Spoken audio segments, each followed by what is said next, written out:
Dando continuidade ao nosso seminário de vida no Espírito Santo, hoje nós vamos para a nossa sexta palestra. O tema é o senhorio de Jesus.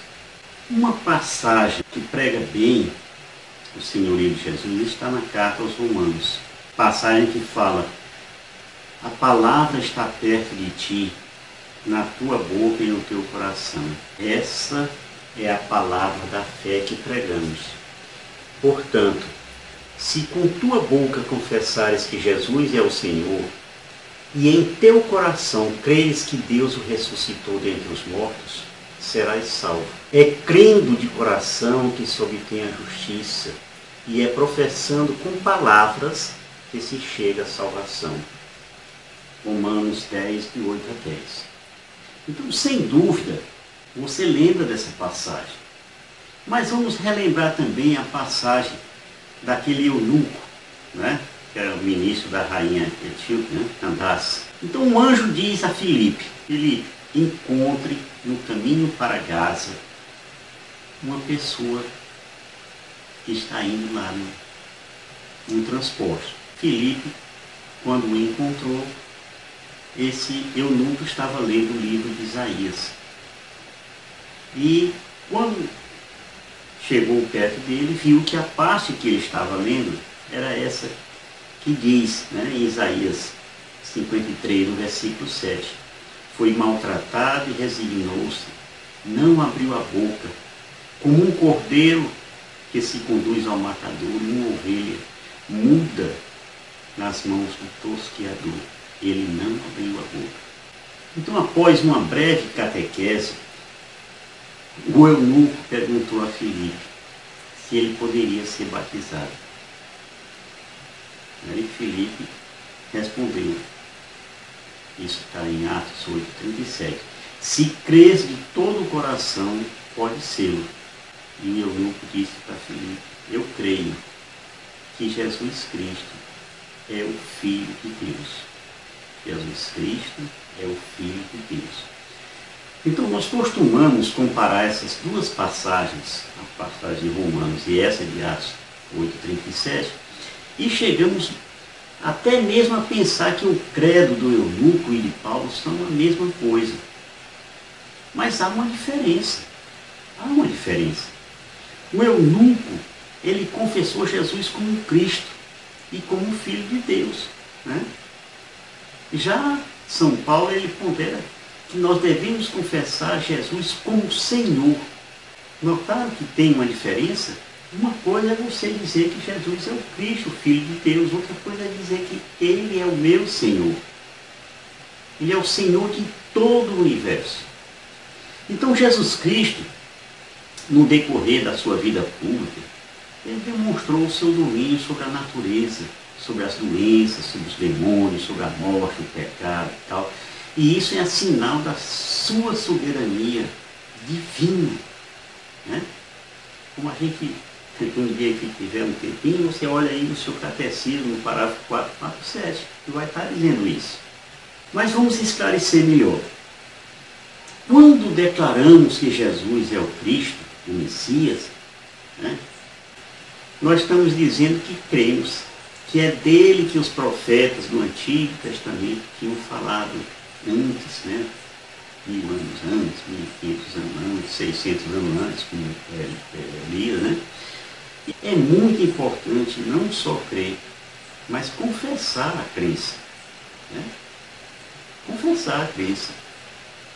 E isso é diferente de simplesmente confessar Jesus como Senhor. Jesus é o nosso Deus e Senhor. É nosso Deus e Senhor. Veja como é diferente quando Pedro, né, na incipiência ainda da doutrina, ele disse lá que toda a casa de Israel saiba, portanto, com a maior certeza que esse Jesus que vós crucificastes, Deus o constituiu Senhor e Cristo. Senhor e Cristo. Atos 2:36.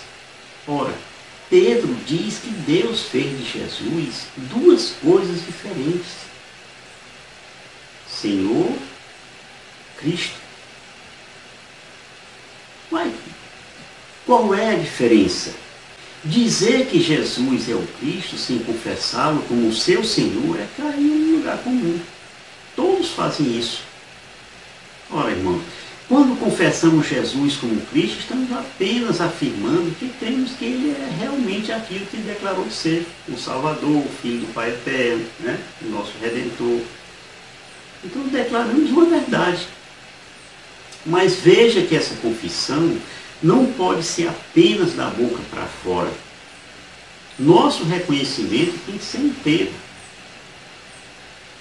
Jesus é o meu Senhor, com tudo que isso pode implicar. Lembra a negação de Pedro? E o discípulo que correu nu diante da iminência assim, de uma prisão? Lembram da loucura de Judas Iscariotes? Na verdade, ninguém pode dizer que Jesus é o Senhor, a não ser pela ação do Espírito Santo. Isso aí é uma coisa que a gente lê na primeira carta aos Coríntios, no capítulo 12, no versículo 3b. Você lê depois na sua Bíblia. Né? E vamos falar aqui das promessas do Pai sobre Jesus, para que a gente possa ter um melhor entendimento. Então, a vinda de Jesus como Salvador do mundo, ela foi profetizada alguns séculos antes do seu nascimento. Deus Pai usou os profetas e os anjos para anunciarem o seu Filho muito amado, como ele nasceria, né? Qual seria o seu ministério, como é que seria esse ministério, como ele seria recebido pelos seus irmãos judeus e como ele morreu. Quer ver? Vamos ver algumas dessas profecias. Tá? João Batista, é bom que você saiba, João Batista foi o último profeta do Antigo Testamento, embora ele esteja citado no Novo Testamento, mas ele foi o último profeta do Antigo Testamento.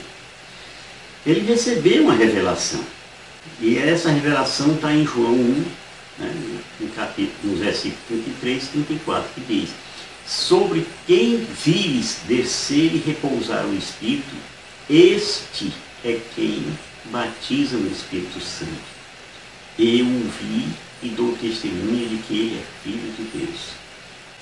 Também o nosso querido apóstolo e evangelista João escreveu, né?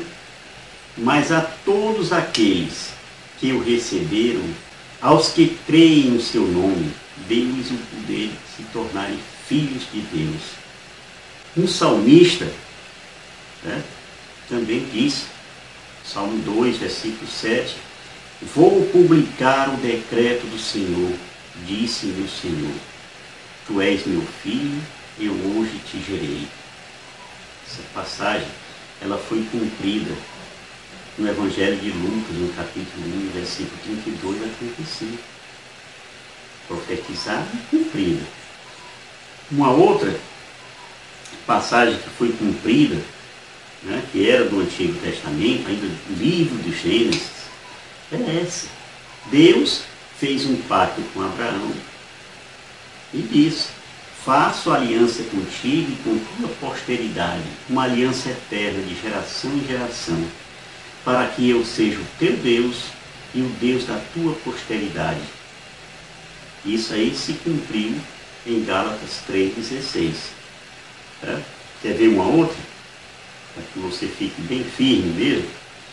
Jacó no seu leito de morte, né? Ele sabe que Jacó foi recebido por José, José era forte, um homem do Egito, né?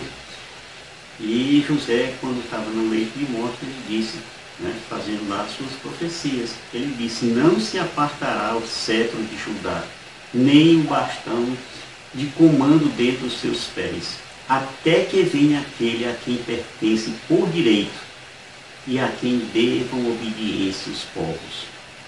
Né? Essa passagem que está em Gênesis 49:10 foi cumprida em Lucas 2, no versículo 11. Vamos pegar mais uma, para você ficar bem firme.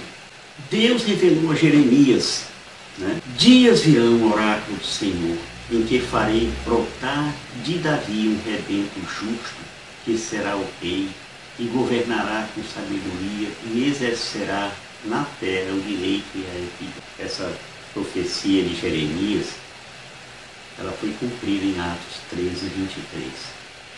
Tá? Vou matar mais uma. Eu vou fazer que você realmente aceite isso. Zacarias profetizou, né? Exulta de alegria, filha de Sião. Solta gritos de júbilo, filha de Jerusalém. Eis que vem a ti o teu rei, justo e vitorioso.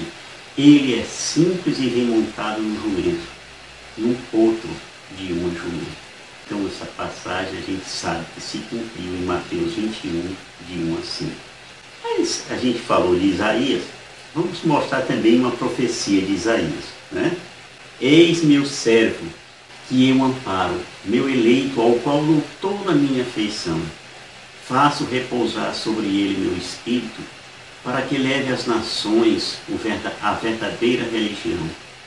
Ele não grita, nunca eleva a voz, não clama nas ruas.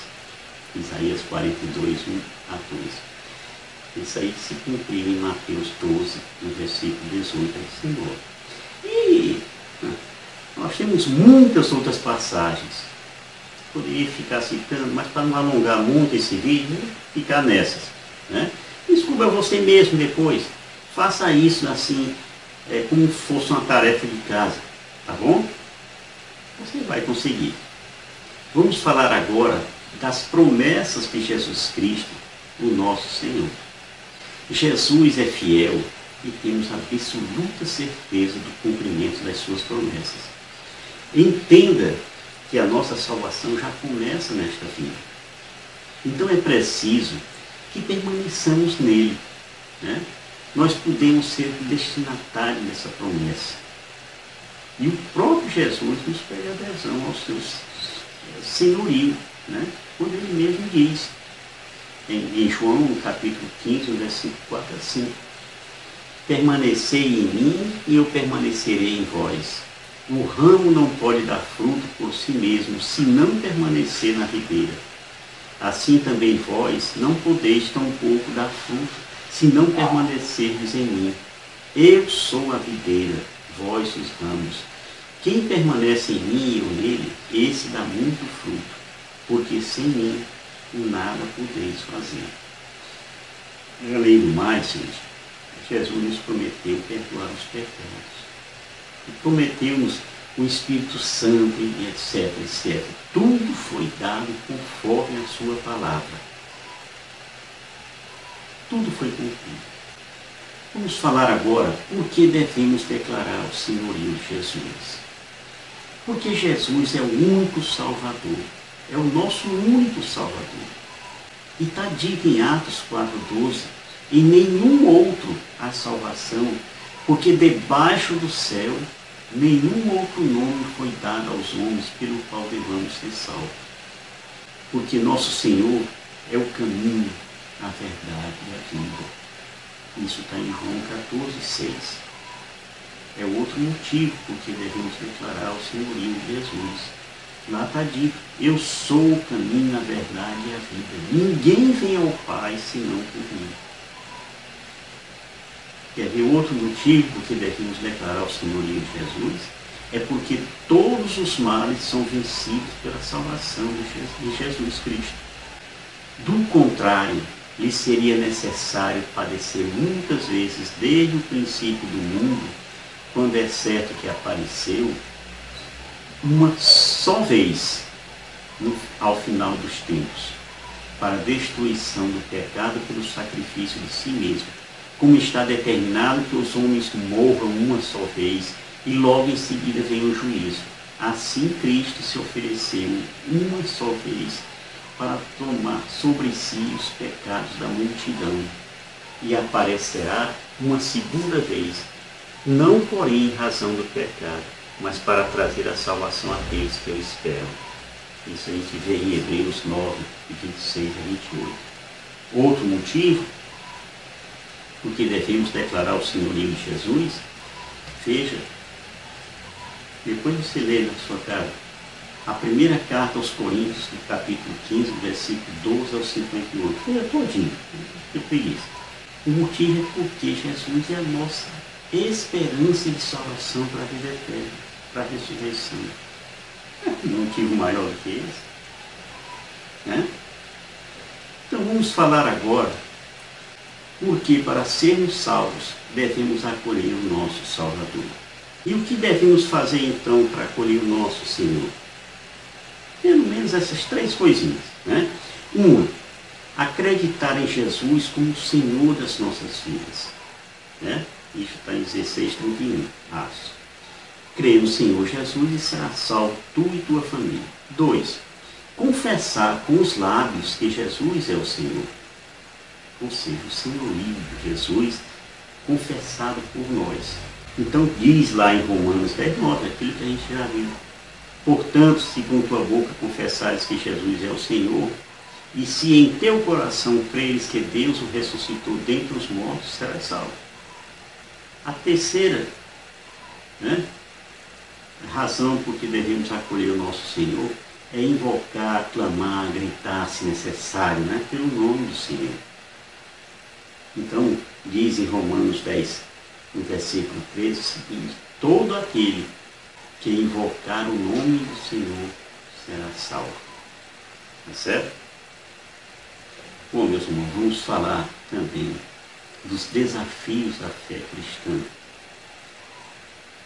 Vamos entender um pouco das doutrinas não cristãs. Não estender muito, mas falar um pouco sobre isso. Tá? A nossa fé, ela enfrenta vários e enormes desafios.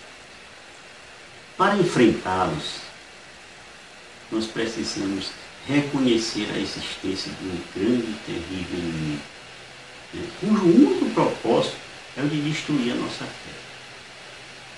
Esse inimigo nasceu para isso e se eternizou nisso. Ele quer atrapalhar a nossa fé. Então, é aí que mora o maior perigo. Se deixarmos que esse inimigo destrua a nossa fé, estaremos abdicando da nossa salvação, né? Para vivermos aí como pagãos. Então não nos iludamos, minha gente. Abramos nossos olhos para não cair na cilada daquele que é o pai da mentira, daquele que quer destruir nossa fé, que investe tudo nisso. Ele quer nos tornar incrédulos. Ele quer nos afastar de Deus, de nosso Senhor. Então sejamos vigilantes. Oremos, vigiemos, entreguemos-nos a Jesus Cristo. Ora, entendamos que o maligno existe. Ele existe. E é o maior incentivador das doutrinas que negam Cristo. Quando nós lemos em Efésios 6, nos versículos 10 e 12, nós vamos perceber isso. Diz lá: finalmente, irmãos, fortalecei-vos no Senhor pelo seu soberano poder, revesti-vos da armadura de Deus para que possais resistir às ciladas do demônio. Pois não é contra homens de carne e sangue que temos de lutar, mas contra os principados e potestades, contra os príncipes deste mundo tenebroso, contra as forças espirituais do mal espalhadas nos ares. São Pedro nos diz: sede sóbrios e vigiai, vosso adversário o demônio anda ao redor de vós como um leão que ruge, buscando a quem devorar. Resisti-lhes fortes na fé. Vós sabeis que os vossos irmãos que estão espalhados pelo mundo sofrem os mesmos padecimentos que vós. Está em 1 Pedro 5, versículo 8 e 9. Tá? Então Satanás é mal por natureza, a natureza ruim, né? E ele fez a sua opção de forma irrevogável. Então veja o que nos diz São Tiago, né, sobre os cuidados que devemos tomar sobre ele. Sede submissos a Deus, resistir ao demônio e ele fugirá para longe de vós. Tiago 4:7. As falsas doutrinas, elas têm uma ação direta, né, contra a nossa fé. Elas induzem, principalmente aqueles que compreendem menos, né, a sua fé, que tem uma formação muito incipiente, né? E por conta disso, fica fácil para as pessoas que são de outras seitas, né? Conduzirem os cristãos a um caminho de derrocada, né? A um caminho meio escuro. Então, é uma coisa que se diz, onde o fardo de guardar a lei, né, se torna leve como uma pena, é o que eles ensinam, certo? É como dizer assim, olha, a sua cruz está pesada, porque não joga a cruz fora, venha viver, certo? Então, essas falsas doutrinas, normalmente, elas se dão através de ensinamentos assim teológicos ou não. Tanto faz. Todos se opõem à Sagrada Escritura, se opõem à Sagrada Tradição, se opõem ao magistério da Igreja, certo? E dessa forma, meus irmãos, nós vimos aumentar, né, o número de adivinhos, né, de seitas diabólicas, cujo único intento é transformar pessoas incautas em prisioneiros de suas práticas enganosas. E isso já foi alertado em Deuteronômio, quando Deus diz, lá no capítulo 18, versículo 9 a 14, que depois você vai ler em casa, direitinho, com calma, certo? E também dizer que é cada vez mais comum as seduções midiáticas, né, sobre temas assim muito difíceis e batem de frente com o cristianismo e principalmente com o catolicismo, como por exemplo o aborto, a questão da identidade de gênero, o comportamento sexual livre, certo? A questão do ateísmo, a negação de Deus em repartições públicas, em escolas também, né?